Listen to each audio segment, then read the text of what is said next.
Good morning, everyone. Thank you very much. And thank you very much, Rajen, for allocating your time. This whole thing came about when we were having some conversations and then on what is happening and where is it going. And we thought the best person to speak to would be Rajen. So before we invite him, we'll do a little bit of ground rules or just a bit of housekeeping as to how we're going to go about it. So maybe Asuhan, your hand is still raised up virtually. You may want to click that again so that your hands go down. Okay, all right, thank you very much. Okay, so what we're going to do is this. We're going to have like maybe about 45 minutes or so of Rajan sharing. So basically, we're going to address the question on three areas here. One is trainers who are freelancers who do gigs for other organizations and they get a professional fee flat and their business is going to be affected to some extent. The second one is a little bit more serious. It will be the people who actually run organizations, run training companies. They have overheads, they have rental, they got payrolls to manage. So how is that they can prepare themselves? What is that they need to do using whatever available opportunities that is out there? And then the third one is the interesting group, those people who have been following Rajan's advice from the beginning and saving well and putting some cash aside where they are looking into opportunities because during times like this, there's a lot of challenges, but there's also a lot of opportunities. So Rajan is also going to address that section of the community. So a bit of house rules here is that what we're going to do is the first 45 minutes Rajan will be sharing. Then we will open it up for questions. But to manage the questions here, what we're going to do is you see the chat box. We have a Zoom group chat over there. You can click open the chat. So you have a choice of sending a chat to everyone, or you can send a chat to one particular individual here. So when the Q&A session starts, you just have to type your name. So let's say you have a question to ask, just type your name and Bavani will be able to see that and I'll be able to see that as well. And we will take that question from that individual in that order. So what we will do is when that question comes, that particular individual, unmute yourself. Every one of you can unmute yourself at will.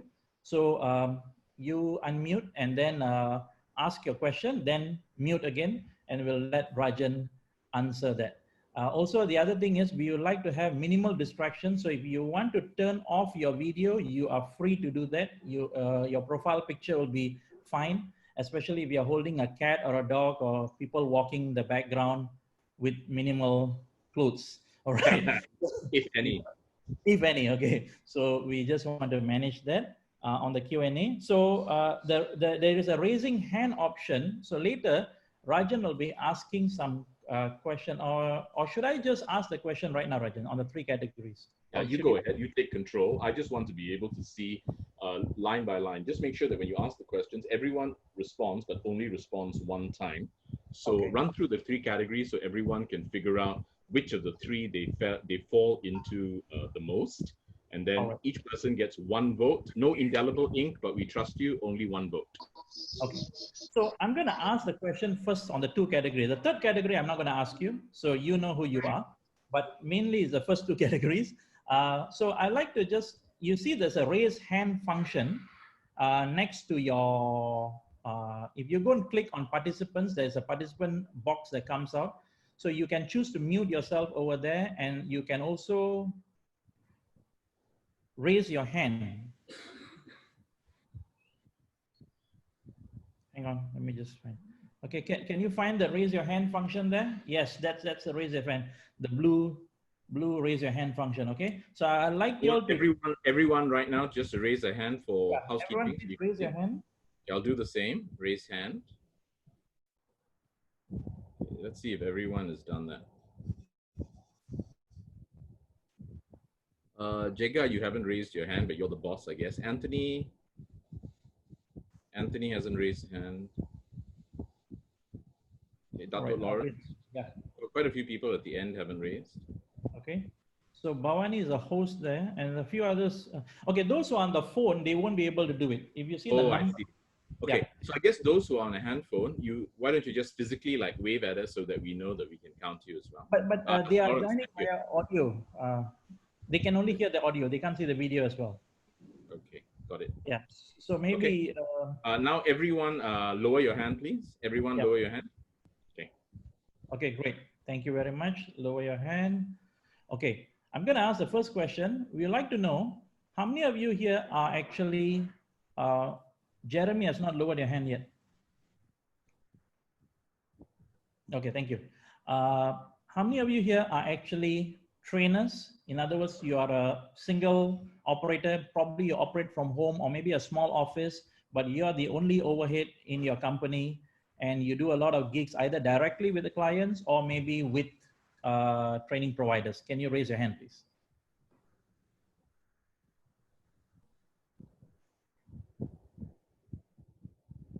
Okay. One, 2, 3, 4, 5, 9, I guess. 7, 8, 9. I've got 9. Scott's 9. here. Where are you? I can't see you, Scott. Okay. Okay, so 9. Right. Okay, so 9 are category 1. All right, lower your hand, please. Okay, how many of you here run a company? In other words, you have at least 1 employee or 2 employees. You have some overheads and all. Please raise your hand. Mr. Friedman, you've gone and voted twice. Never mind. 1, 2, 1, 2. Sorry a second. Give me a second. Do this properly. 1, 2, 3, 4, 5, 6, 7, 8, 9, 10, 11, 12, 13, 14. 14 people. Okay. Cat Okay, 2 14. All right, good. Lower your hand, please. Okay, now maybe I want to ask another one. How many of you here are maybe employed with an organization? In other words, you don't run your company, but you're employed with an organization. Please raise your hand.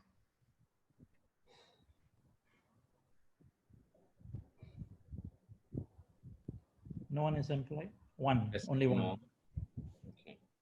Okay. All right, great. Okay, well, that really helps. Thank you so much. Okay, thank you very much. Jega, do I X this participants box or do I just minimize it? You can minimize it. You can X also. You can X, you can minimize it. You can always click the participant and you can come out again.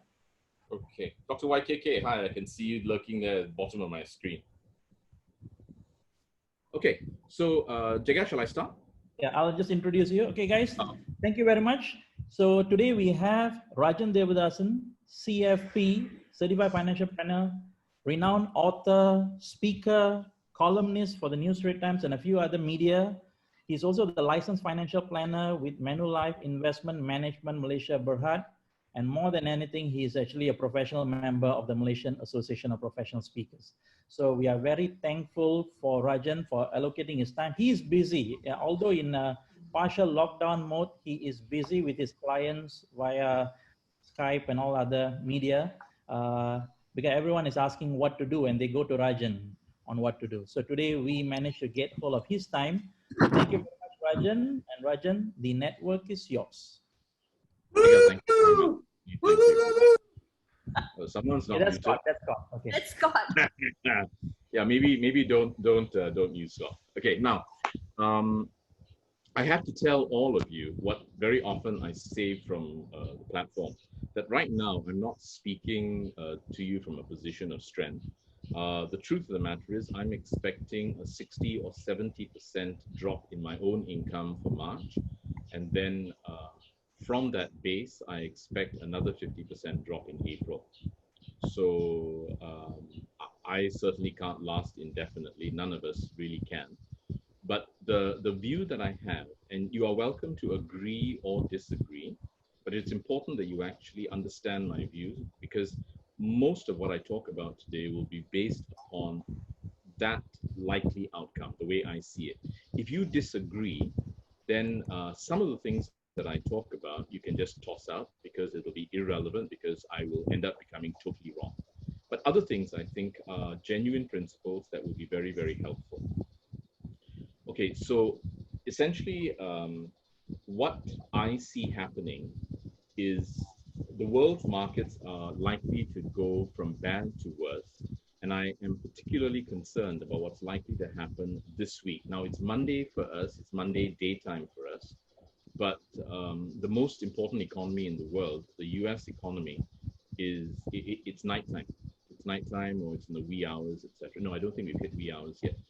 And what's going to happen, I think, because I did a little bit of checking. Apparently, America's got more than 550,000 homeless people. Now, that sounds terrible, but it's only 0.17% of the entire population. Now, these homeless people in the US actually fall into two categories based on my reading: those who are in shelters and those who are out on the streets. Those who are in shelters, one would assume, would be in better shape. But the trouble is that if one person ends up with the infection, then it's just going to spread like wildfire. I've been receiving all kinds of messages from my clients who are very global, and they're telling me that in the US, people have been queuing out not for groceries, but to buy guns. So whatever it is, I think the next 2 weeks will be very, very ugly.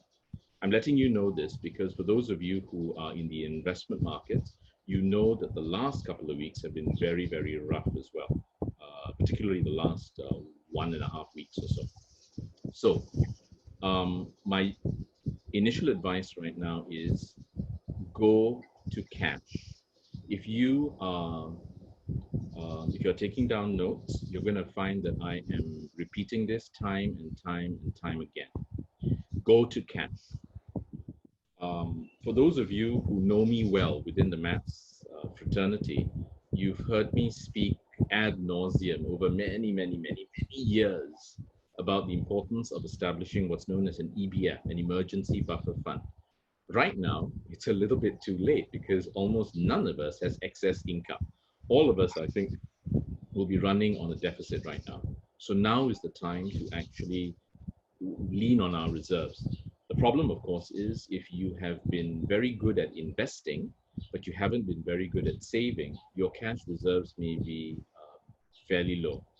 So what I would recommend is that if you have the opportunity, even though the markets are plummeting, try and wisely sell some stuff at least to raise some cash.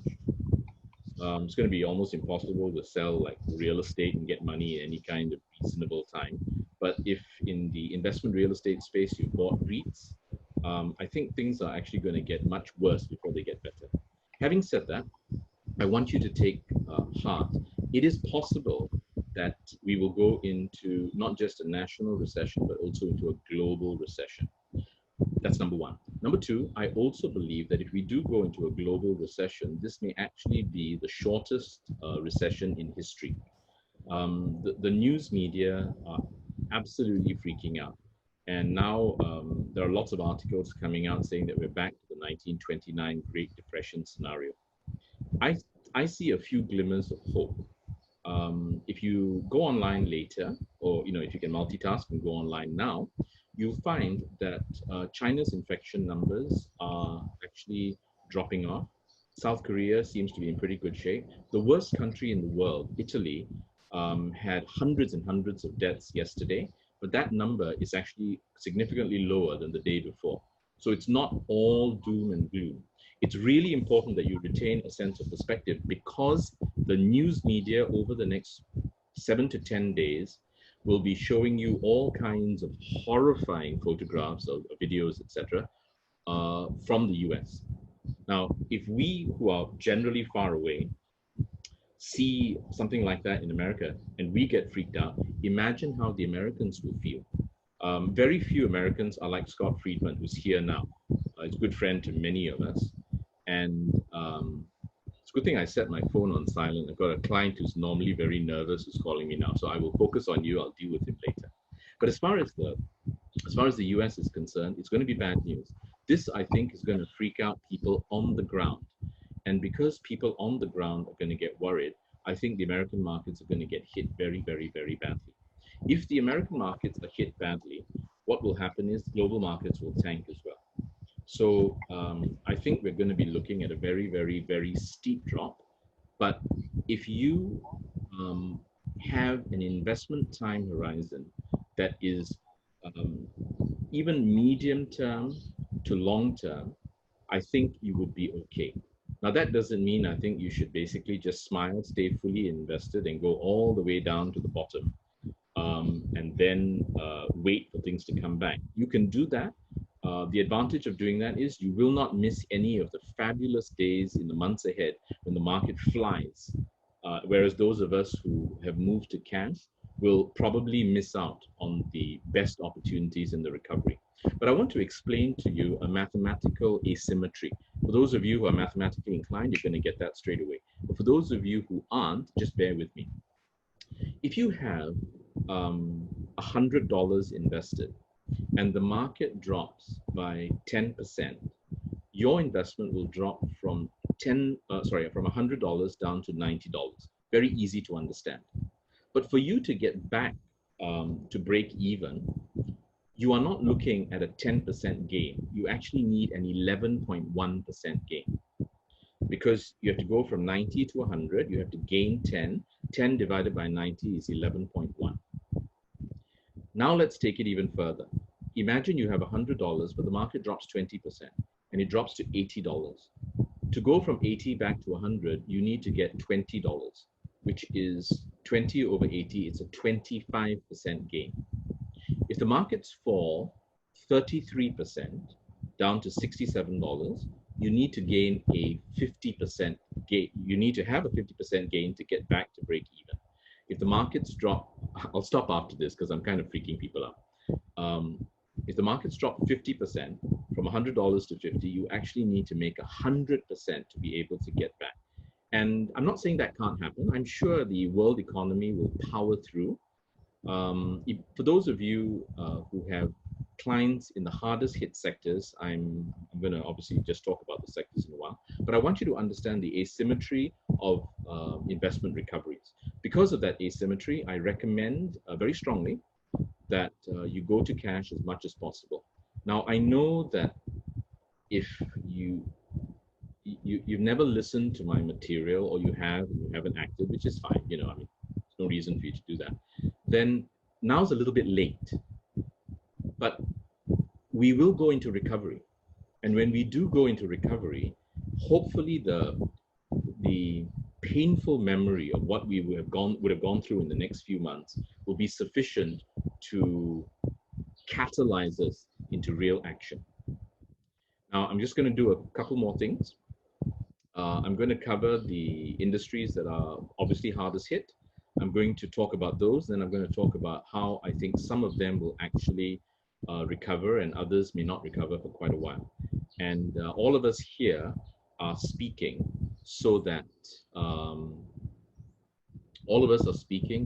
we can, we're speaking to a group of individuals. Sorry, I'm just stopping for a minute. Anthony Ng is asking me to show the PowerPoint slides, etc. Right now, I'm just speaking off the cuff. Later on, Anthony, what you do is you liaise with Jega or Bavani, and you outline the kind of things, and then in the next couple of days when I have time, I'll try and put something together. Okay, now, for those of you who serve a broad base of speaking clients, the hardest hit industries will obviously be hospitality. Jonathan knows this already. It'll be aviation. Everybody knows that. And it'll be oil and gas.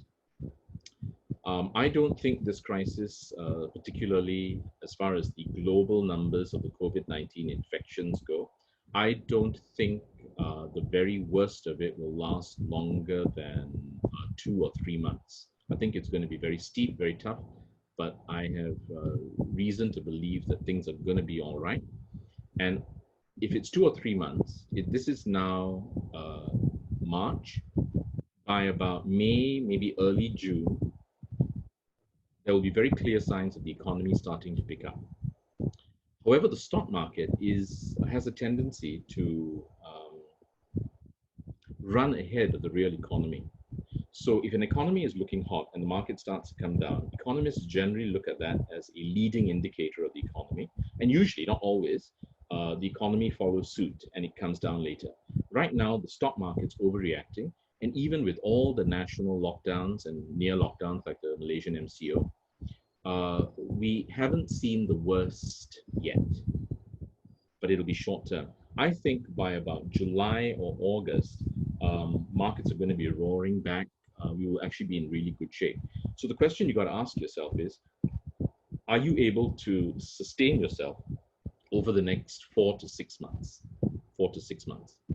And if you can, then good for you. In the recovery, I would recommend that later when I show you a very simple diagram, and I'm talking about dinosaur style, old school, I'm literally going to use pen, paper, and paper and colored pens just to take you through this. And what I'm going to do is show you something that many of you have heard before. It's called the Rajen Devadason Blueprint for Financial Freedom. Many of you have heard that. I am just showing it to you because I want to give you an opportunity later when you are asking questions to be able to focus on the 5 key components of the blueprint for you to either be able to better prepare for what's happening right now. But because I think this crisis is going to be deep but very short, and I think we're going to recover, what I'm also very sure about is that there is another crisis on the way. That is guaranteed. It always happens. Now, whether that next crisis is only a year away or a decade away or 5 years away, we don't know. But if we can actually extract lessons from this wake-up call, if you like, I think we will end up stronger. Now, the industries that are going to be very badly hit: oil and gas, hospitality, aviation. Oil and gas was actually triggered even before the drop in global demand by the problems within what's known as OPEC Plus. OPEC Plus refers to the OPEC nations dominated by Saudi Arabia and Russia. Now, if you go back 5 years ago, Scott, I was checking with my wife, Rachel, to try and remember when it was we visited you. She told me it was 2015. So I remember around about that time, oil prices were tanking. They dropped from like 100 plus, etc., started coming down. So we were in Colorado having a really nice time with Scott. And I was still having to keep track of things and try and calm my oil and gas clients down. Now, at that time, when oil prices fell, they fell from about 100 plus, and they kept coming down. I can't remember how low they got to, but it wasn't. The prices weren't so low that the low-cost producers had problems. They were still making money. But at that time, the North American shale producers in Canada and in the US, they had an average cost of production of $90 to $100. Now, I remember saying at that time to anyone who would listen to me that I believe the best innovation in the world very often comes from North America.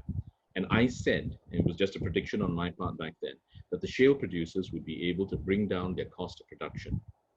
This doesn't always happen, but in that instance, I was correct. Right now, the production cost for shale producers is approximately $45 a barrel. So when Saudi went to Russia to say, look, can we cut the supply so we can keep the price up? Russia finally said, no, enough is enough. Because with the production of shale, the US in particular has become energy independent of the rest of the world. But because the current shale producers have a cost of production at 45, I guess the Russians decided, never mind, we can still make money with prices in the $20 or $30 range, but it's better for us if America is not power independent, energy independent. That's my view anyway. Could be right, could be wrong, I don't know. I'm just sharing it with you.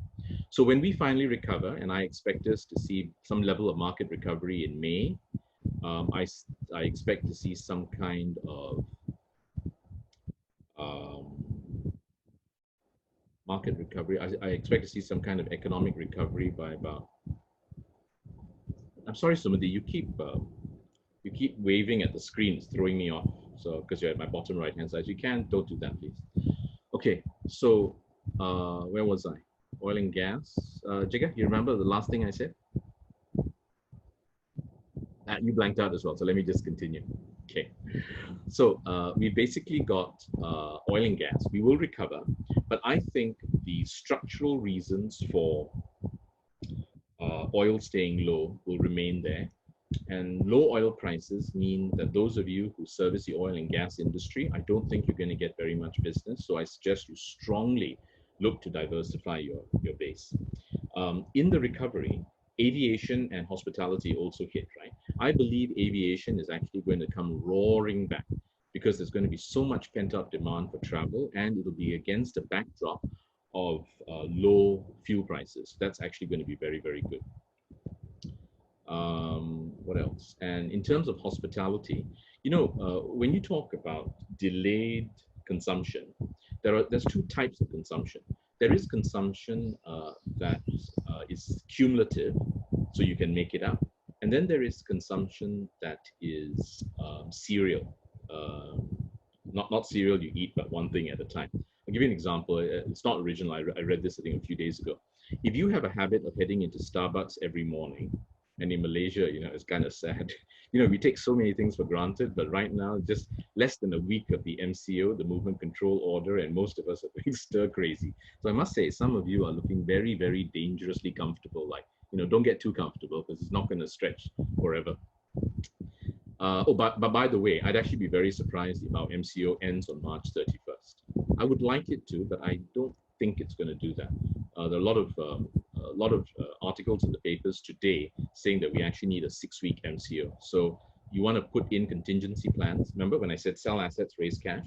You want to put in contingency plans that will certainly enable your kitchen, if you like. Make sure there's enough food. I'm pretty sure everyone's got more than enough toilet paper because apparently for some reason that was like best sales item ever.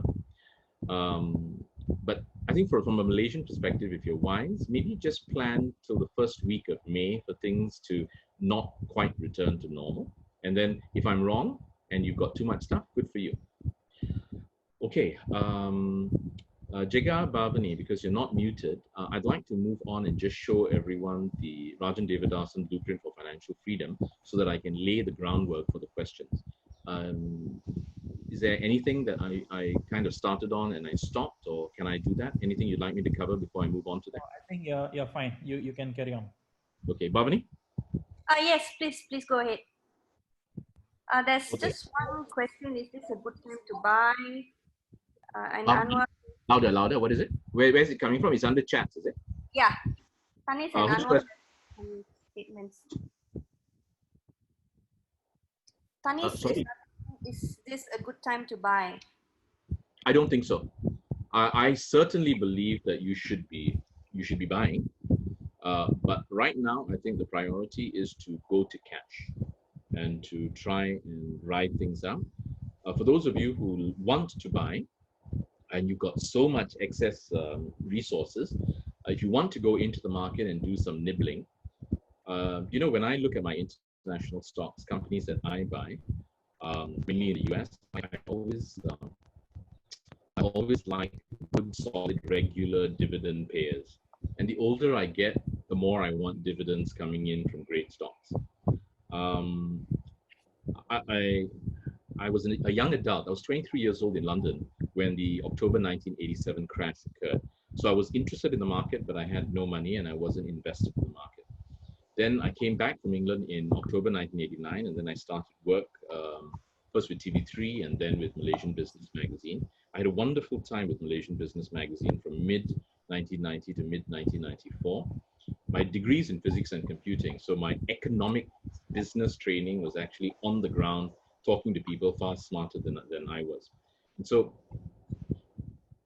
with all of this, then I began to invest my own money. And so as an investor, as someone who commented on the market, and later as an investment professional, as a licensed financial planner, subsequent to October 1987, I went through the Asian financial crisis of 1997, 1998. Some of you are too young, and others of you, like me, you know, we went through, and it's actually held us in good stead. And then we had the dot-com bubble of March 2001, and it was terrible, and there was a strong bounce back. And then 9/11 occurred, also in 2001, and that was catastrophic. It changed the world as we know it, but the markets came back. And then we had the global financial crisis, which was ever so painful. For all of us in Asia, we think of it as the global financial crisis of 2008 and 2009. But cracks started to show actually in the third quarter of 2007 in the American subprime market. In each case, when something hit, it was deemed to be a black swan event. That means from a statistical perspective, complete outlier, you don't expect it, and nobody expected the virus to bring the world to its knees. And I told you that another crisis is coming. I'm telling you this not to scare you. I'm telling you this to prepare you so that you will be able to prosper through the next crisis as we go through and as we see light at the end of the tunnel. For as long as there is breath, there is hope. And historically, what we know is this too shall pass. Now, I'm going to do a low-tech version of the Rajen Devadason Blueprint for Financial Freedom. Starting with paper. Can you guys see this? Does this actually come out right, or is this mirror image? How do people get a chance to see this? Because it looks like a mirror to me. How do you flip it around? Is there a way to do it? It looks good. It looks good. It looks good. Oh, yeah. Okay, so therefore I'm looking at myself. For you, it's fine, but you can actually read it normally, is it? Yes, we can. Excellent. Okay. There are 5 elements. It's incredibly easy to understand. Now, there was one of you, I think, who is actually a conventional employee. And so for you, you must turn up at work, or maybe not right now under the MCO, but generally you must do your work to get paid. For the rest of us, we have to stand up and speak to get paid. And that's one of the reasons for this call, because being able to stand up and speak is a bit of a problem. Jiga, remember I said we're going to stop at the 45-minute mark. I can't see time easily right now. What time is it now? It's about 12:03 right now. So we have roughly about 10-15 minutes. We can. 12 minutes, yeah, it's fine. And then we'll go to Q&A. Excellent, very good. So this is what you're looking at, the Rajen Devadason Blueprint for Financial Freedom. I'm going to draw a line. I'm going to show it to you.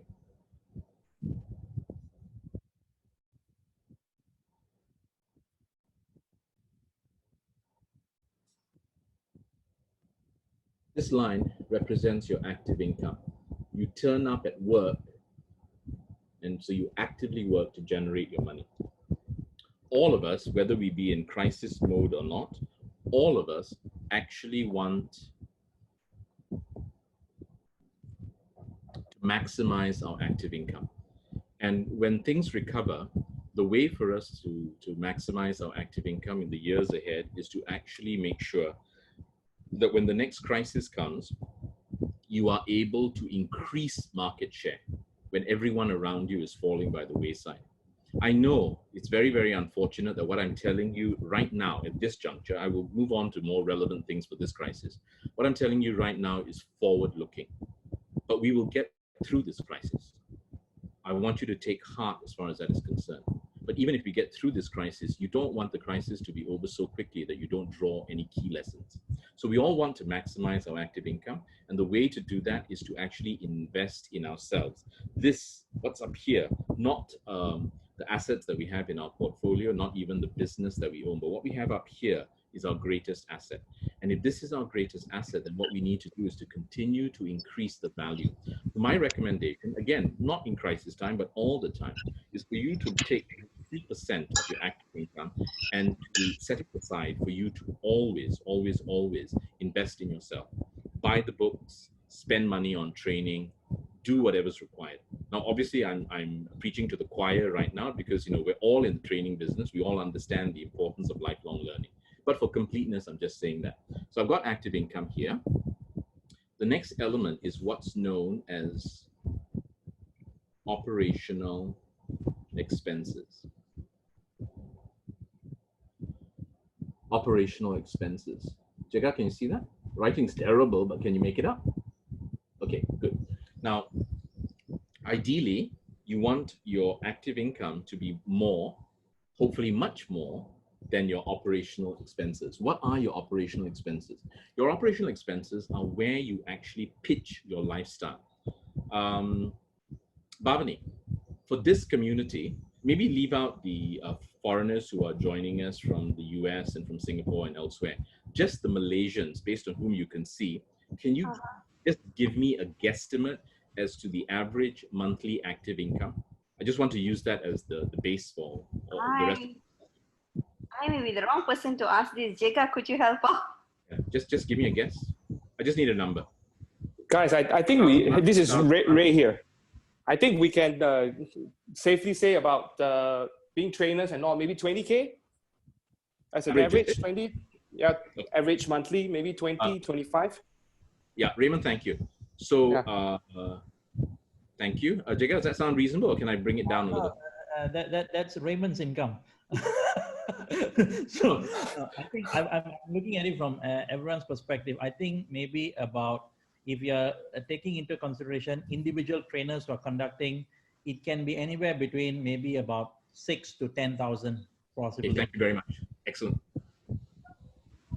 Raymond, thank you so much. I haven't seen you in ages. Good to hear from you. So Yeah, sorry, I'm going to use, I'm going to use sorry, 12. I was late. I was in another meeting. No problem. I'm going to use 12,000. Okay, just Yeah. Scale up, scale down. Dato' Lawrence, where are you? Dato' Lawrence, scale up a lot. Okay, and then for those of you who earn the mighty Sing dollar, then you can go dollar to dollar. Scott, I don't know what currency Scott uses because he's all over the place.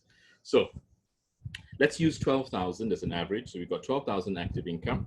There are some people earning 12,000 ringgit who have operational expenses because, you know, the money is always coming in and credit cards allow you to spend more, who may actually have operational expenses running at the 11 or 12 or 13 or 15,000 range. And therefore you're in deficit every year. Kind of dangerous in a situation like this. Most of us, most people, however, if they bring in 12,000, they would probably be spending 10,000 or 9,000 or 8,000. So what you want to do is exercise delayed gratification. Exercise delayed gratification to keep your operational expenses down so that you still have excess money. Now, almost all of us have loans that we need to service. We've got mortgages, we've got car loans. Some people have credit card balances that are not fully paid. And remember, I told you at the very beginning, I'm coming from a position of weakness, not strength. I got into credit card problems in the UK in the 1980s. It took me years to dig myself out of that hole because I'm a very, very slow learner. To celebrate getting out of debt, out of credit card debt in the UK, I got into credit card debt in Malaysia. And that took me even more time to dig myself out. Oh, sorry, no, not even more, less time because I learned the skills. But I've been in the trenches, is what I'm trying to tell you. Rajen, can I just include? Yes. Rajen, this one you're referring to not those who are running enterprises, right? You're talking about those who are individuals. You're talking I'm talking about everyone. Everyone. Okay, so everyone. Because then those of us who are running enterprises, who are running companies, as I draw the entire blueprint, and I'll finish off very quickly, so I won't bore those of you who are not interested. You might want to figure out one blueprint for you yourself, for your family, household expenses, and one for the business. And I'm actually going to give you a very extreme series of suggestions that under normal circumstances will actually weigh down the growth of your business, because I'm going to advocate excessive amounts of cash. However, in a time like this, when for a lot of people revenues dropping down to zero, can you imagine if revenue drops to zero? Most businesses are going to be shut in a month or two. They just cannot sustain. But imagine if you, as the owner of a company, you actually have company reserves that can sustain 6 months, 9 months, a year with zero revenue. You will not need to fire anyone. Hopefully, you wouldn't even have to cut people's salaries. And your people will be so grateful to be able to be part of a company that has actually managed its money well. When other companies fall by the wayside, you'll be able in recovery to come in and to actually increase market share. So, Jaga, I hope that helps. Let me just continue, please. Most of us have debts, mortgage loan, car loan, credit cards, etc., personal loans. I'm really hoping that no one here has got along, as in the Malaysian term for loan sharks. I'm really hoping that none of you has loan shark loan. If you do, I strongly suggest that once we come out of this crisis, you sell every conceivable asset you've got, extricate yourself from loan shark debt, and then rebuild from there. So, because we've got debts, we have to pay what I call the portfolio of debt. You've got to pay your portfolio of debt. These are the monthly payments that you need to make. Your car loan, your mortgage loan, your minimum payments on your credit cards in a crisis time like this. Bavani, clear? You can see the picture? Okay. After that, you guys still have money, and you should manage your affairs so that after active income pays your operational expenses and you pay the monthly payments on your portfolio of debt, you still want to have money to be able to build what I call the EBF. EBF. You come here.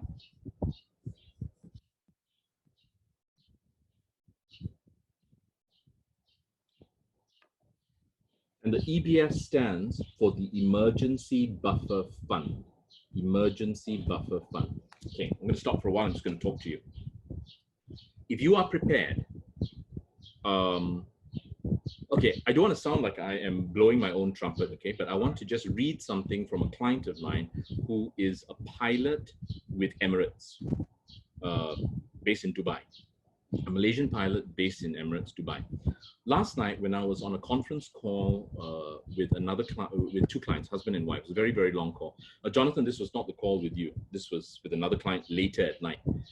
I saw messages coming through. Apparently, Emirates was slashing salaries and stopping all commercial flights effective March 25th. I don't know whether that's still true, because when I woke up this morning, I got a message from another pilot with MAS saying that Emirates announced that they had made a U-turn on that. So I don't know what the truth is. But based on salaries being slashed by 50%, Emirates saying that at that time, yesterday, that it was going to stop all commercial flights. Cargo flights will continue so that trade continues. I have actually been in touch with this particular client. I got his approval several days ago to move all of his portfolios, mainly to cash, to just suck it up, absorb the losses, move to cash. And I had also been checking with him on his emergency buffer. And I want to read to you what he actually said. Hope you find this useful.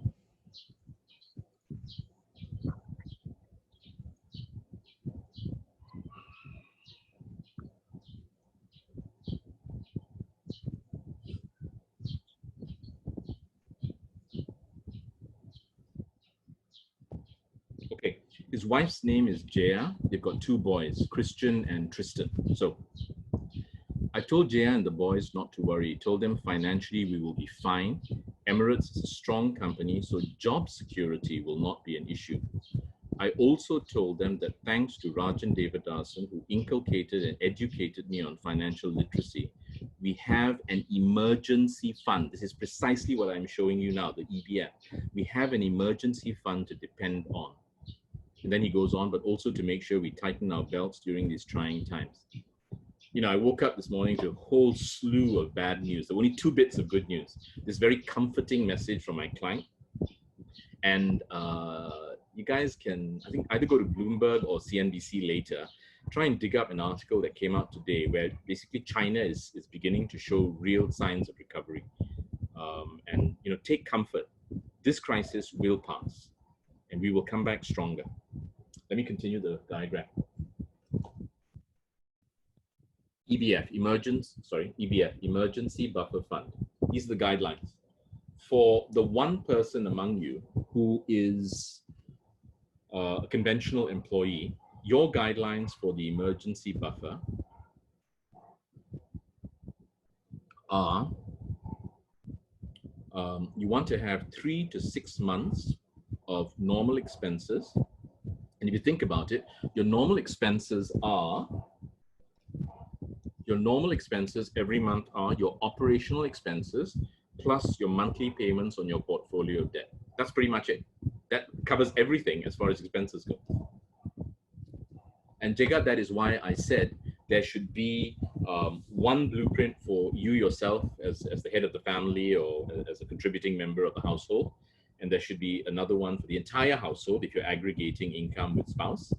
And then you should also do this for your business entities.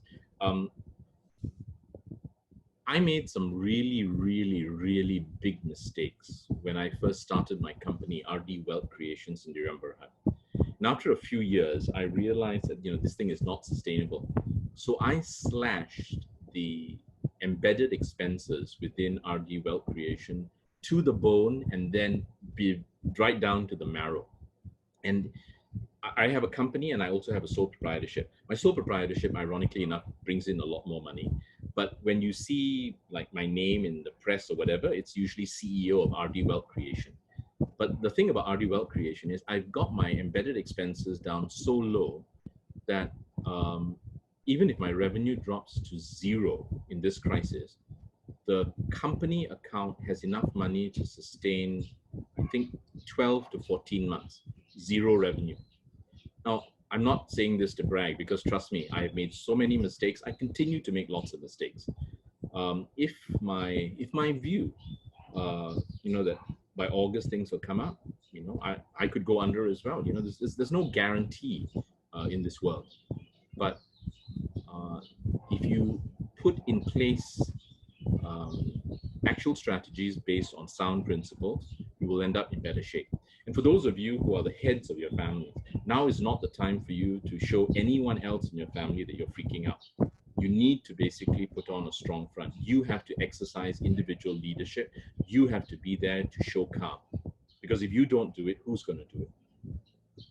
Okay, let me just finish off the diagram and then I will end. I'll pass back to Jega, and then Jega, maybe you, because I'm getting very confused about all these questions coming through. So Jega, what you do is you moderate the questions, and then we'll do you one question at a time. We will aim to finish this at 12:55, and then after that, if possible, we'll go through the various questions because I won't have time later.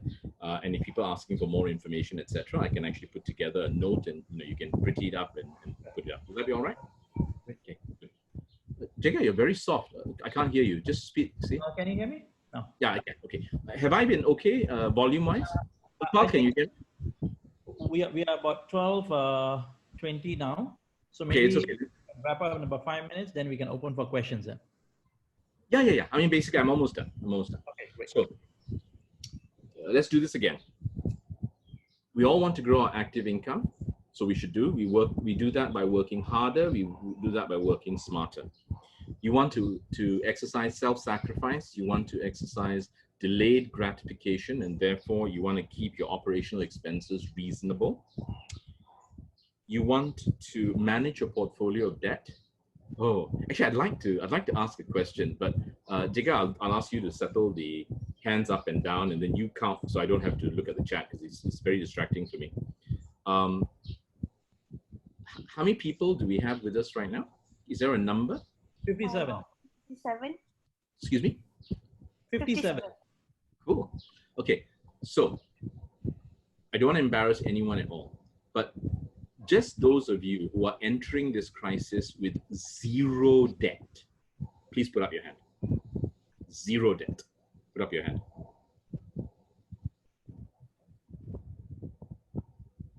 We getting any hands up? Yeah, we have four hands up. Wonderful.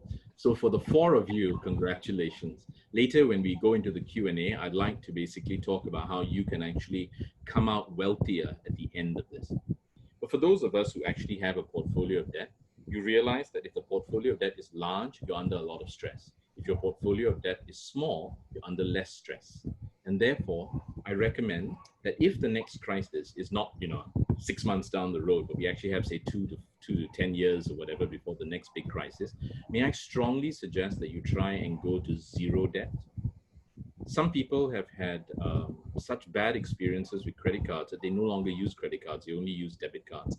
I told you I got into credit card problems twice in the 80s and then in the early 90s in the lead up to well before the global financial crisis and the Asian financial crisis. But I still use credit cards, but I can fully understand those who basically choose to not touch them at all. What I try and do is actually overpay all my credit cards, so I actually always have a positive balance. So in a sense, I use them as a debit card. But I recommend that you try and eliminate debt, and I've got 2 specific strategies to get out of debt. I'll deal with that during the Q&A if you want. Now, if this is active income, and this is the blueprint for financial freedom, any guesses, or for those of you who've heard me before, from your bank of knowledge, what do you think is up here? What do we have here? Investment? No, passive income. But the investments are high because you've got active income on one side, and therefore you've got active income on one side, so passive income here.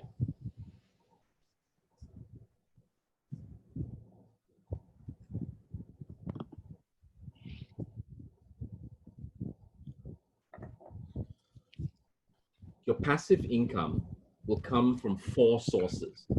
The 4 sources usually are dividends from stocks that you are invested in,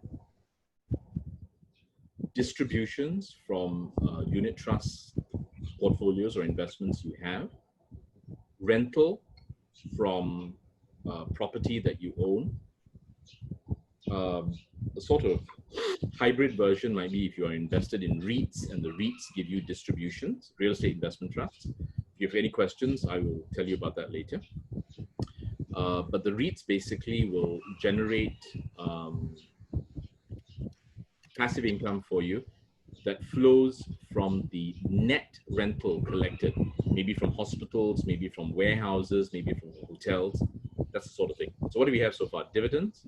We've got distributions from unit trusts. We've got rental from property, investment real estate property. And number 4, we've got interest. Or if you're into Islamic banking, then I guess it's the profit. But it's, basically we're talking about money in the bank, put in your FDs, you get some interest. The only trouble with interest at this juncture is to deal with any kind of crisis, and this has been going on since 08, 09, global central banks have been dropping interest rates. Some of us are old enough to actually remember the time when you could go to the bank and you could actually get Asian financial crisis in particular, you can actually get 12% FD interest, zero risk at the time, 12%, risk-free rate, 12%. Now, if you actually can go to your bank and get an FD, I think that's better than 2.75% after Bank Negara just did the latest slash, very, very good. That's quite amazing. So I'll just draw the last formula for you so you understand when you achieve financial freedom, and then I will end and we will take questions. We achieve financial freedom when this formula is met, when your passive income is greater than these entities.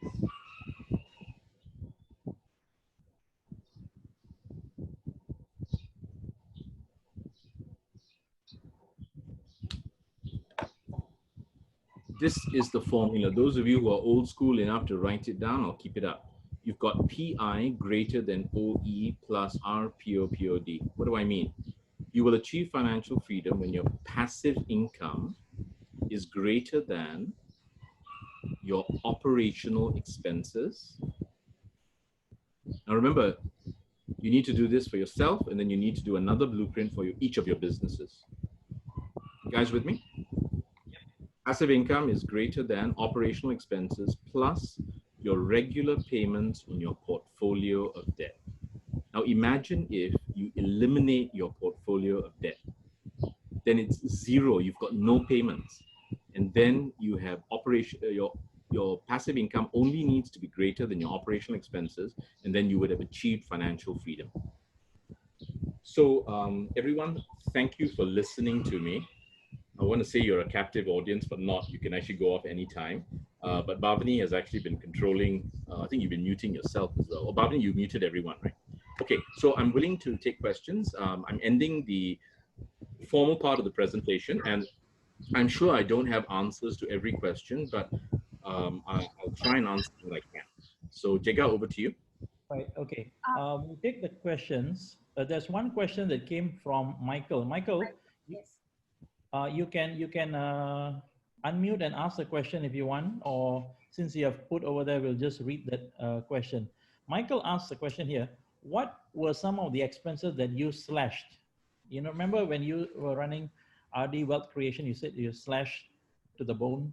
So he wants to know what are the kind of expenses that you slashed at that point. The biggest thing I slashed was my my salary. I slashed it to the absolute full. So now I pay myself an absolute pittance from the company. In fact, one time I got a very confused call from, I think from someone in the tax department, because they thought that the reporting was wrong. They looked at the income that I was declaring from the company, and then they said, yeah, they looked at the monthly income, they multiplied by 12 for the annual income, and then they said, is that your monthly salary? I said, no, it's my yearly salary. That's how much I cut it to. And then in the intervening years, because my sole props business has actually skyrocketed, I thought, quite wise to keep the company at bare minimum level. So that happens to be, because this is a legacy situation, because I never increased my salary, because I had other sources to lean on as well. The company account has actually been growing, and so I have about 14 months, even if I got zero revenue. Right. Okay. Thank you, Rajen. The next Are you question. reading the questions? Danish, from Tanish. Tanish has stated there, what is the minimum number of months one should have as emergency fund buffer? Oh, Tanish, thank you so much. I got so distracted, I forgot. Okay. There was one person who is a conventional employee. He or she should have between 3 and 6 months expenses, not 3 to 6 months income. I got a funny story to tell you. It's going to irritate you in this environment, but I'll tell you anyway. I had a meeting a few weeks ago with, funny enough, another pilot client in the Middle East, Malaysian. He got close to another long-time client of mine, so it was word of mouth, and then he met me, and then he hired me. So I had a meeting with him, and he told me that he wanted, in the original meeting, he wanted to buy a Ferrari. And then at the subsequent meeting, he said, I think I'll buy a Porsche. I said, okay, fine. I said, what are you going to do? How are you going to do this? And he said, I'll put down so much, I'll take a loan. So I said, are you able to buy the Porsche? This is a few weeks ago, okay? Are you able to buy the Porsche with cash? And he said, yeah, he's actually got a car fund, and his emergency buffer is actually overfunded, because I'm talking about the emergency buffer having to be 3 to 6 months expenses. He had 12 months expenses, 6 months income. He was only spending half of his money. And so then I said, fine. I said, go buy your Porsche with my blessing. When I come and visit, I'd love a ride in it. And then, of course, the world crumbled. And so I sent him a message the other day, and I said, are you going to be okay? We've already discussed this eventuality. You're going to be all right. But is there any way that you can do something about the car? And he said, no, he's already paid for it. 100% cash. He takes delivery tomorrow, okay? I was communicating with him yesterday. He takes delivery tomorrow. He hasn't received the car yet. The second-hand value is already below. But thank God he bought it with cash. I think he's going to be all right. But not everyone is in a position like that. So for the rest of us who are self-employed, running our own businesses, we should have between 6 and 12 months expenses. And I guess in this kind of crisis, you think, oh my goodness, much better if I had actually put in place a 9 to 12 month buffer. So I hope that answers your question, Tanis. Right. Next one is from Muhammad Prasad. Prasad, you can turn on your mic and ask the question.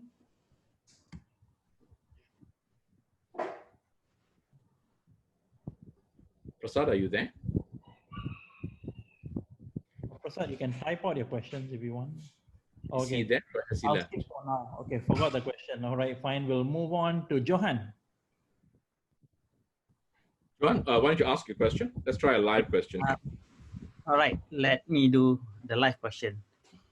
Okay, you mentioned just now we have active income, we have operational expenses, we have our portfolio of debt. And I think this is very good for us to plan for our future. But in case, disclaimer, this is not my current situation, but some of my friends might have this situation. So what if right now, especially trainers, the active income is already zero, training has been canceled, and we have operational income and perhaps some, like you said, operational expenses, you mean? Sorry, operational expenses, and we have a large portfolio of debt, which you mentioned just now that will create big stress.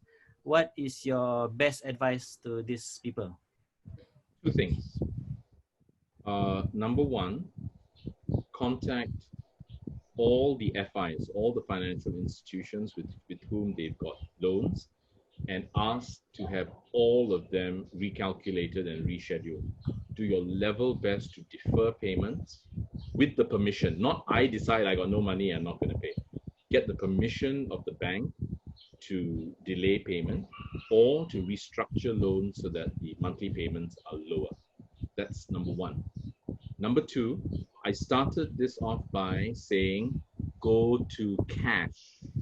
If you have cash, wonderful.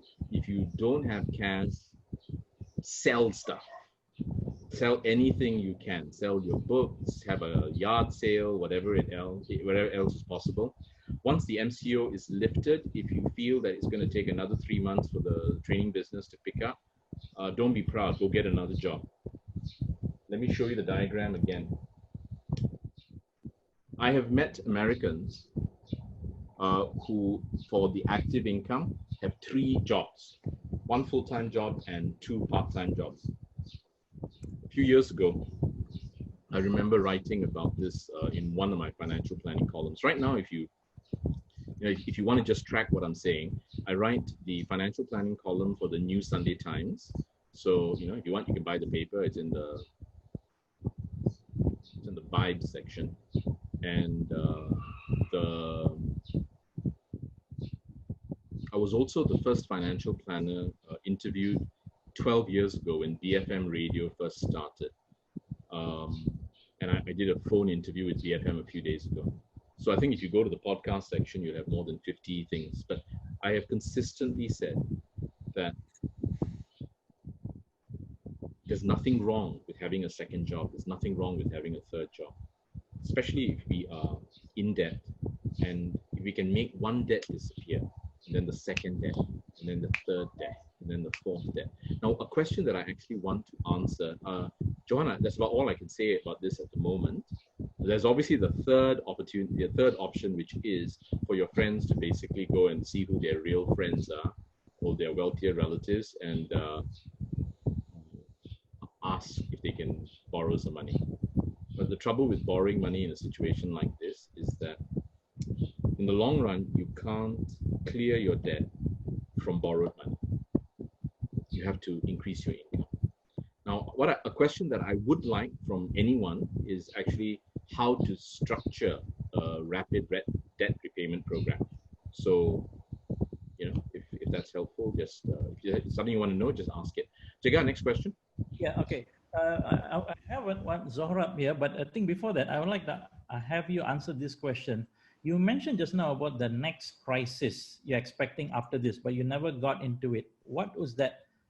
After this COVID-19, you said there's something that we cannot avoid that will happen. What was that? I don't know. That's why it's a crisis. Oh, right. Okay. So you're saying that it's time for it to happen. It's known as a black swan event. Black swan. Many of you have heard of it. Not all of you have. So just do a Google search on black swan. Now, apart from trips to Singapore as a child, my very first time on a plane, my very first time overseas other than Singapore, was to Perth, Australia. It was after I finished my Form 5 exams in 1981. If you're trying to calculate, in 2 months I will be 56, okay? Just in case you want to, let me put you out of your misery. So 55, hanging on, barely, 56 soon.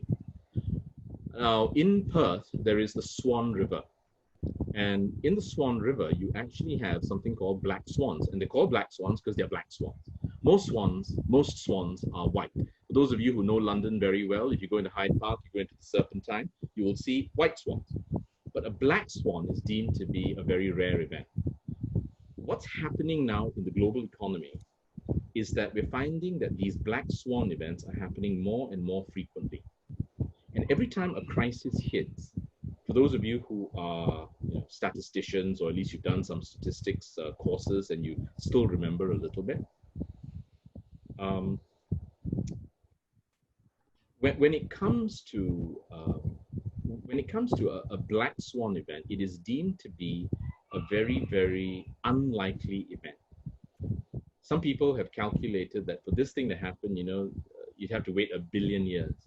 And yet we end up with a crisis happening, and then 10 years later we have another crisis, then another. And so there's something wrong with our statistical models. Something else that we learn in statistics is called correlation. The reason that we diversify, you may want to take down notes here. When we diversify, my recommendation is that we use 3 levels of diversification. That we diversify across different asset classes, we diversify across different geographic regions, and we diversify across a very, very, very long timeline by using investment strategies like dollar cost averaging and value cost averaging. Dollar cost averaging, value cost averaging. You can Google just those terms, or you can Google my name, Rajen Devadason, and those terms. I've written about those things before. Okay, but in a mega crisis like we're in right now, the negative correlations, generally speaking, when something zigs, you want something else that zags so that the diversification works and it gives you a nice steady return. In a real crisis, mega crisis like now, all correlations go to 1. In other words, stocks drop, bonds drop, REITs drop, and that's why I'm advocating go to cash. I'm not saying put the cash inside your pillowcase, but having some extra cash. I've been laughed at on BFM radio because I'd say that I actually carry 3 different wallets. This is not because I have 3 times more money than most people. It's just that I split things up so that if one wallet gets lost, I have money. There are credit cards that are split up as well. So you want to just diversify. Right. So I can't answer your question, Jega, because I don't know. I just know that the crisis is coming. Thank you. I think the one on the on your black swan, I remember reading this thing on Nassim Nicholas Taleb, who has quite a bit of info on that, has created Yeah, video. I got the book as well. but I'm not going to try and find it now. Yeah, right. So I'll take a question from Zohrab. Zohrab Chong. Hey, hi, Jada. Hi, Rajen. Zora, hi, good to see you. How are you? I'm all right. I'm all right. A little louder, please. Speak louder. Can you hear me? Can you hear me? Yeah. All right. Okay. So I think, well, you started the question actually. One is regarding how do you, well, restructure or how do you manage the portfolio of debts as you were talking about. Before you go that, perhaps just on a slide, based on your research, what are the top 5 dividend yielding stocks in Malaysia? I am not licensed to give stock advice, so I can't tell you that. But I can give you some guidelines if you would like. Yeah, please. Okay. This is what you guys do. Go out and buy the star, the physical. Go out, yeah, okay. Anyway, try and go out. Online. We have the online version here. No. But I'm not sure how to find it online. So listen carefully to what I'm saying. You get the physical paper, the star. You buy Monday's paper. You pull out the business pages and you look at the last page. Usually on a Monday, there is a ranking of Malaysia's 100 largest stocks. Usually Maybank is at the top. Market capitalization used to be 100 billion plus. Now I'm sure it's a lot lower. And then if you come all the way down to number 100, it used to be that the market capitalization, the value of the entire company was about 2 billion. So now I think everything's going to come down. So you're probably going to see like 80, 90 billion at the top and maybe 1 point something at the bottom. But on the right-hand side, you will actually be able to see DY, dividend yield. And that will actually help you. So that'll help you because these are the biggest companies in the country and you can make your own decision. But I'm sorry, I cannot give you stock advice. Understand. I mean, that dividend yield column does help. Yeah, thanks. What I do for my clients is I put them very often into dividend funds. For that, I'm licensed. I put them into dividend funds and then let the fund manager figure out what needs to be bought, etc. Zora, you had another question. It was the first one you mentioned. What was it? Okay, so it's going back to how do we, I mean, you look at how we manage our portfolio of debts, right? You say you had some tips on how do we manage that. Besides just now asking for restructuring, or I know banks are allowing deferment of loan repayments now. Perhaps share what are the other tips that you have that you come across. Thanks. Okay, so I'm going to talk you guys through it, but as I speak, I suggest you write. Yes. list all your debts.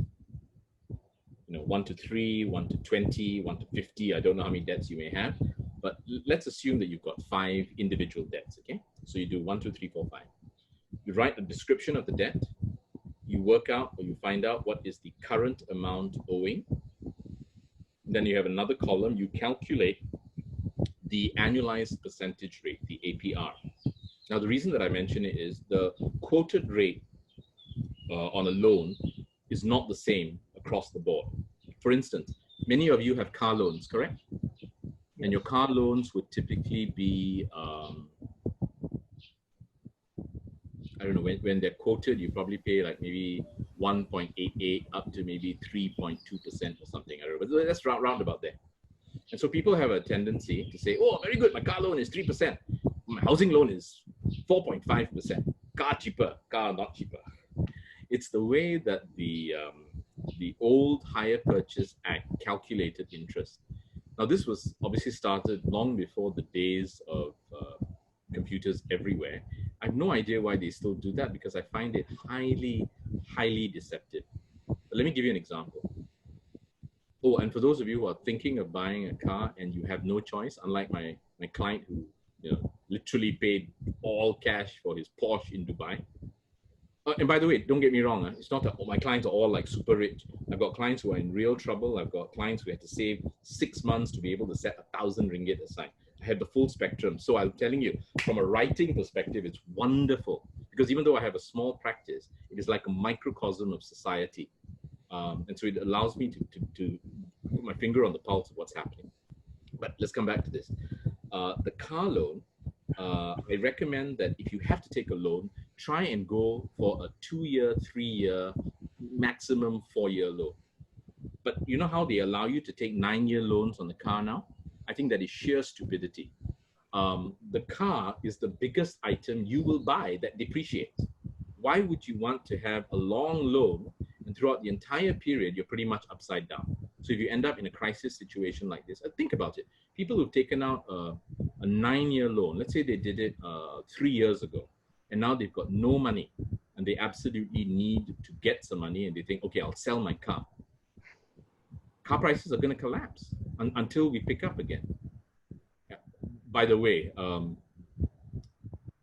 the idea that Mate had about the third national car when he came back in, yeah, from the very beginning, even on record, I think live on BFM radio, I was saying bad idea. I still think it's a bad idea. I hope someone will listen.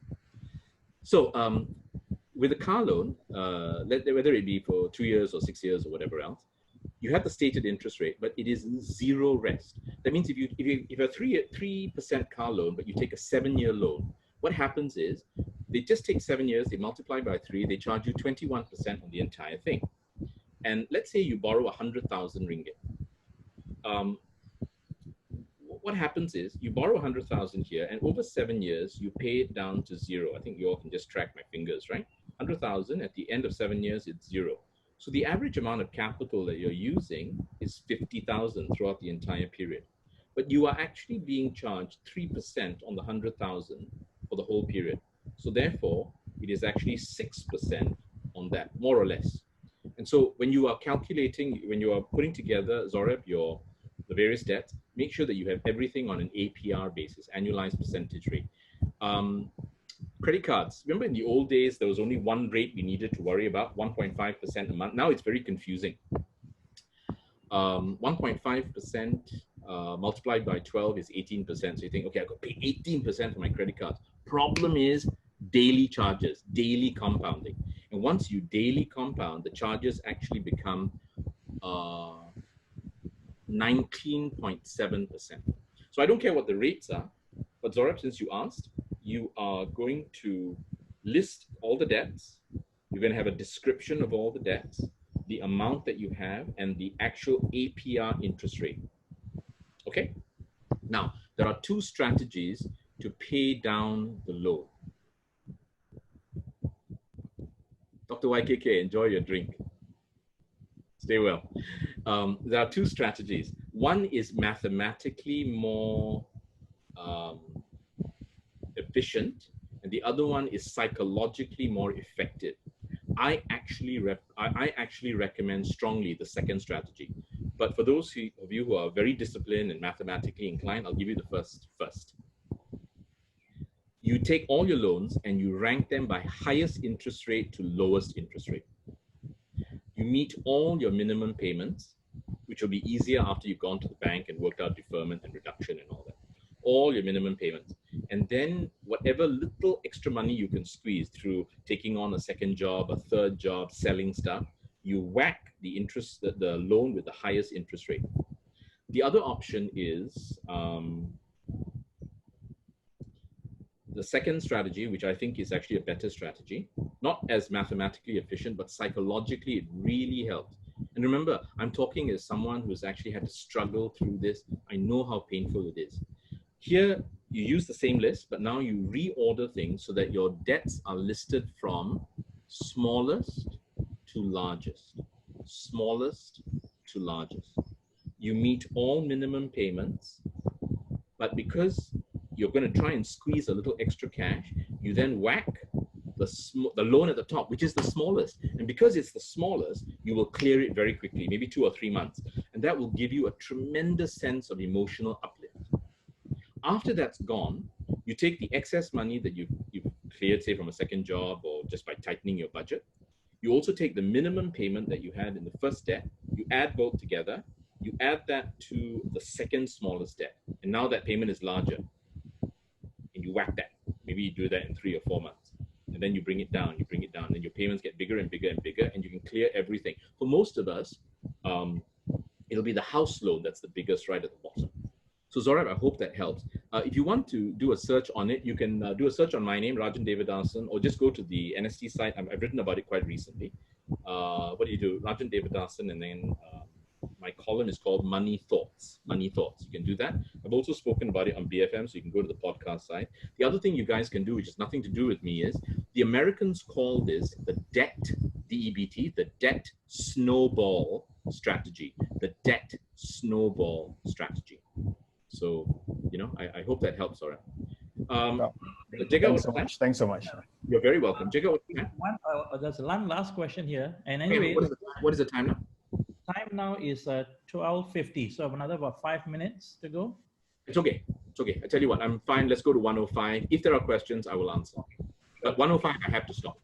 All right. For those who are asking about this debt restructuring, Rajen has a 2-part article in NST. There was just about last month, I think he wrote that. So he detailedly lists down how do you kill off one at a time, the snowball effect. So Rajen, the last one we want to find out here. Sorry, I'm just hang on, Jiga. I'm kind of moving around because my leg's gone to sleep. So yeah, I'm going to just tweak. But you keep talking. Right.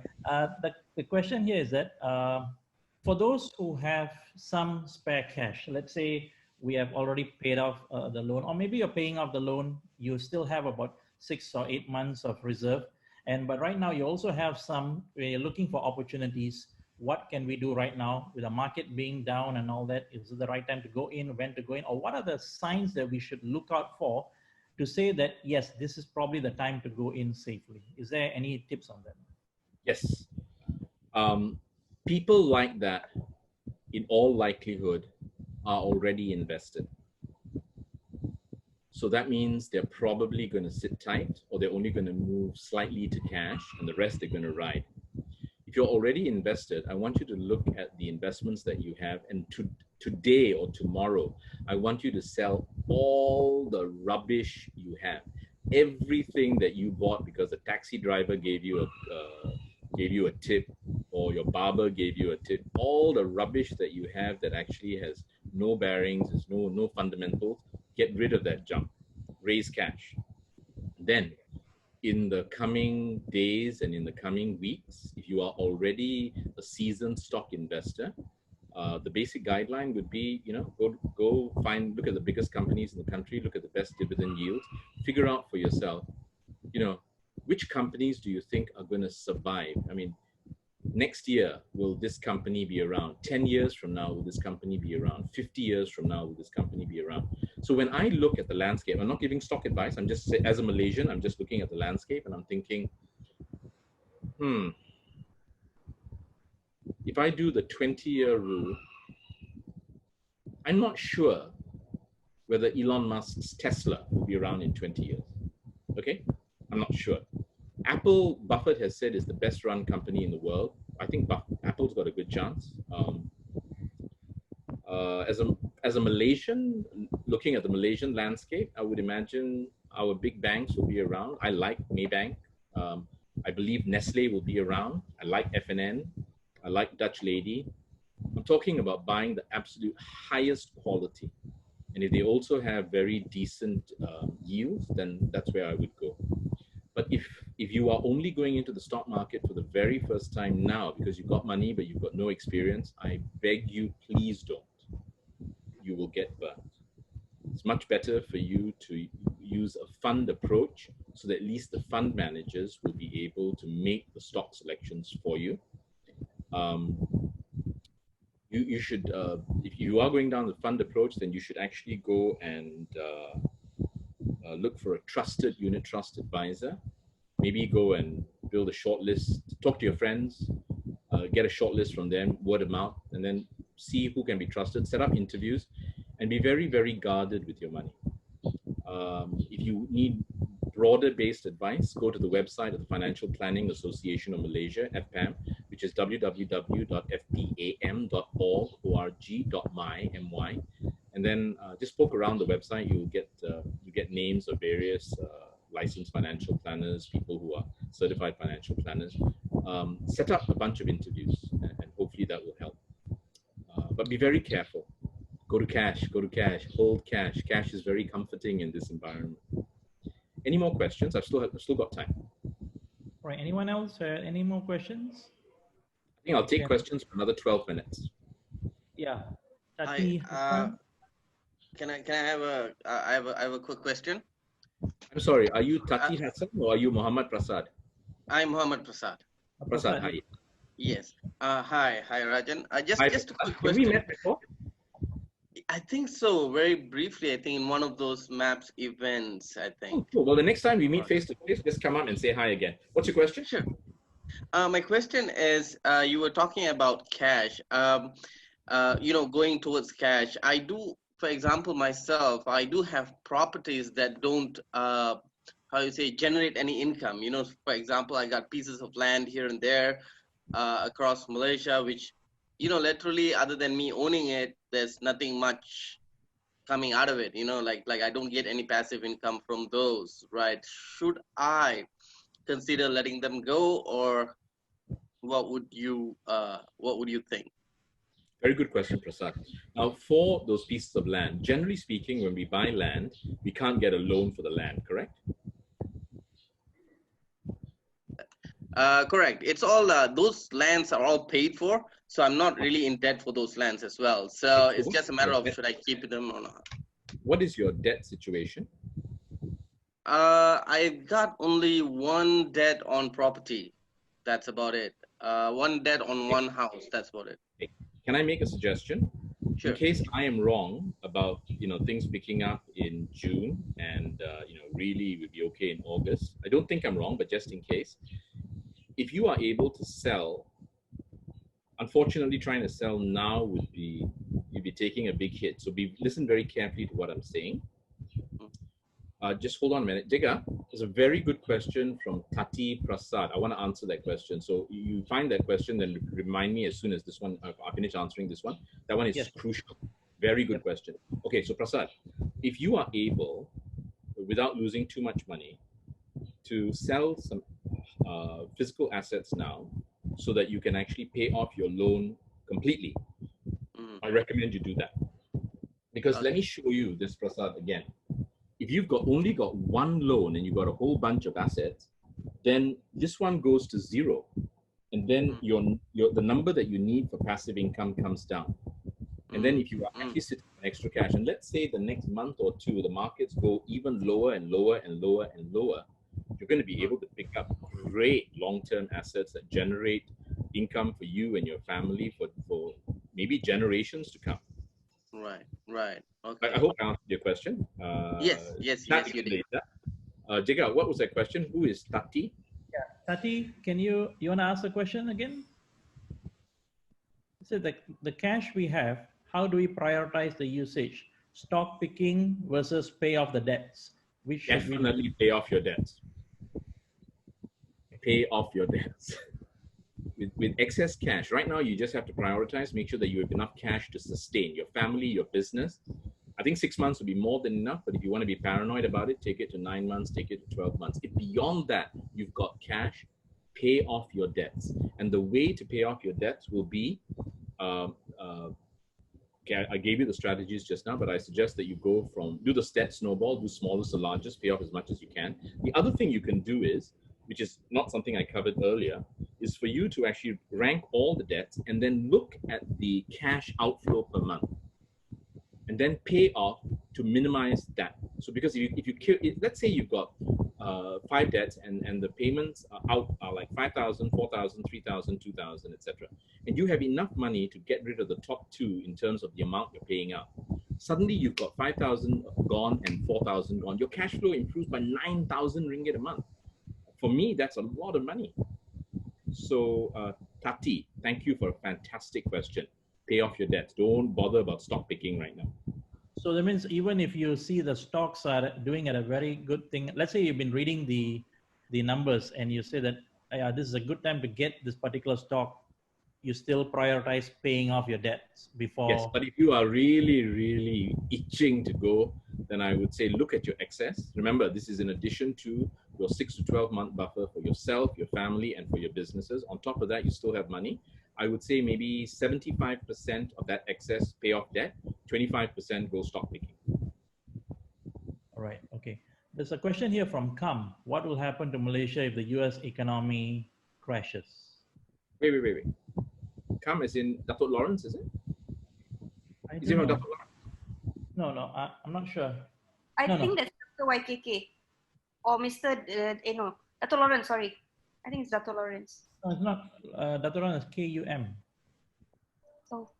Okay, anyway, let me just answer the question. What's the question again? Oh, what's YKK? What's YKK? What's the question? What will happen to Malaysia if the US economy crashes? The whole world will go into a tailspin, and then we will eventually pick ourselves up, and geopolitically there will be a shift toward China. Malaysia will survive. Malaysia will thrive. Will survive. Will survive. We will thrive. We just have to survive right now. Okay, right. So and even if the American economy crashes, so what? It is the United States of America. It is the dominant power on earth. It will come back. Right now, my personal feeling is leadership there is not wonderful, but you know, the American people are resilient. They will come back. Yeah, I think we have gone through, civilization has gone through much worse than this, and everything is a cycle and will come back. Actually, thank you for mentioning that. You know how the parallel now is with the Spanish flu of 1918? Does anyone know this? You were tracking this? Yeah. So you just do a little bit of reading, you'll find that the COVID-19 epidemic or the impact of the COVID-19 epidemic is being equated to the effects of the Spanish flu, which was far more virulent in, I think, around about 1918. I don't know whether it was 1917 to 1918 or 1918, 1919. The world got through that. I think that time, I think 6% of the Indian population was wiped out. This thing went around the world. So after that, it was in the aftermath of the First World War, after this terrible time, and then we had the Roaring Twenties. And the Roaring Twenties, the 1920s, wonderful time. You know, it was a time of partying. It was a time of great wealth being created in places like Argentina, obviously across the US, around the world. Do a search on the flappers in terms of the dancers that they had and stuff. It was a good time. And then the next crisis hit, which was the 1929 October crash. And then the world went into a massive depression. And it only really came out of it toward the time of the Second World War. But what I'm saying is, from that biological threat, the world recovered and there was 10 years good. And And then we had another crash, you know. So like I said, there is always a black swan coming. But if you raise cash, invest wisely and widely, if you keep your head, there is a fantastic poem by Rudyard Kipling, If. And I don't remember all of it, but I remember quoting it in school. And there's a line which says, if you can keep your head when all about you are losing theirs. Then it goes on and on and on. And it says, and you'll be a man, my son. So Rudyard Kipling or Rudyard Kipling, If. You want that poem for now. Let me see. I've got 3 minutes. Any more questions? Any final question? I saw Dato' Lawrence raise his hand earlier. So Lawrence, I'm looking at you. Do you have a question, or are you just trying to sort out your iPhone? Dato', are you there? Yeah, I can see him. He's looking at me. Yeah, his phone is on. Dato, everything okay? Are you all right? Okay, I guess. Johan has a question. What is it? Johan, go ahead. Ask. Johan, you had a question? Okay, I already typed up there. Right now, banks are offering loan, I think business loan for 6 months of moratorium, and rate is less than 3.75. Okay, the question is, if the company, okay lah, got some cash, can survive for the next 3 to 6 months, but you know the loan can also brings cash that can probably do some other things. Would you suggest to take up the loan or forget about the loan and we survive using whatever we have? What if I am wrong and the crisis lasts longer? Raising cash now when they actually want to give it to you, as opposed to 1 month from now when things get, say, much worse, and then you cannot raise the money. Maybe borrowing some money right now with a view to not using it excessively for expansion, but just to tide you over might be very wise. And then when things recover, you try and pay that back as fast as you can. And if you like the feeling of paying that off as fast as you can, maybe then what you want to do is also accelerate and get out of debt. So Johan, it really depends on the individual. But for those of you who say, you know, every time I go into debt, my stress goes up, I'd rather not owe anyone anything, then I salute you. And that's fantastic. But many of us don't have that option. And what we want to do is try and raise liquidity and survive. So I think I'm going to end here. Yes, Rajen. Thank you very much, Rajen. I think in a nutshell, I think what you have just said is, at least at this juncture, cash is definitely king. Cash is king. Cash may actually be emperor, but every time cash ascends to its throne, it abdicates quite quickly after that. Cash is king, but only for a short time. Now is the time.